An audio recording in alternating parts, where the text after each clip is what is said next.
საბერძნეთმა 14 ნოემბერს ტაქტიკური წვრთნების ფარგლებში წარადგინა დრონების საწინააღმდეგო საშუალებების ფართო სპექტრი და გამოსცადა ადგილობრივი წარმოების დრონები.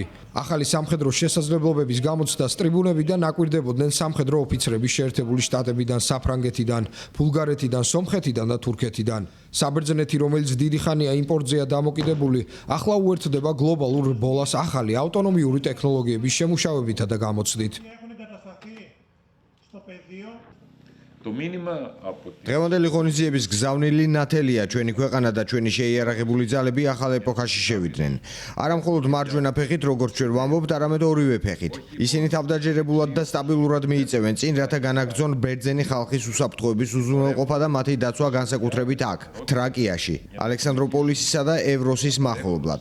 ყველა ბერძენს უნდა სჯეროდეს, რომ მათ სამშობლოს შეიარაღებული ძალები იცავენ. ქვეყანაში შიდა წარმოების გაფართოების ფარგლებში 30-ზე მეტმა ბერძნულმა კომპანიამ დრონები და მათთან დაკავშირებული ტექნოლოგიები წარადგინა. მიზანი უცხოელ მომწოდებლებზე დამოკიდებულების შემცირება და რეგიონული საფრთხეების შეკავების მექანიზმების გაძლიერებაა. ბერძენი მწარმოებლები ამბობენ, რომ სამხედრო დაფინანსების ზრდა და აჩქარებს სამოქალაქო სექტორის ტექნოლოგიების განვითარებასაც. ათენის უნივერსიტეტის აერონავტიკის მეცნიერების პროფესორმა ვაიოს ლაპასმა შესრულებული პროექტებისა და მომავალი გეგმების შესახებ ისაუბრა.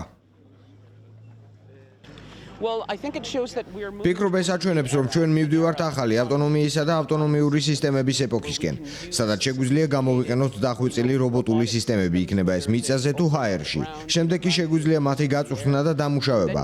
ძირითადად ვაპირებთ ამ ტექნოლოგიების სამოქალაქო მიზნით გამოყენებას, მაგალითად სამძებრო სამაშველო ოპერაციების დროს, თუ სატვირთო დრონების გაშვების დროს. ამ სისტემებს ასევე გამოვიყენებთ ხანძრების აღმოსაჩენად, რაც ძალიან დიდი პრობლემაა ხმელთაშუა ზღვასა და საბერძნეთში. არსებობს გამოწვევები, რომელთა გადაჭრაც ტექნოლოგიებით, რობოტიკითა და ხელოვნური ინტელექტით შეგვიძლია.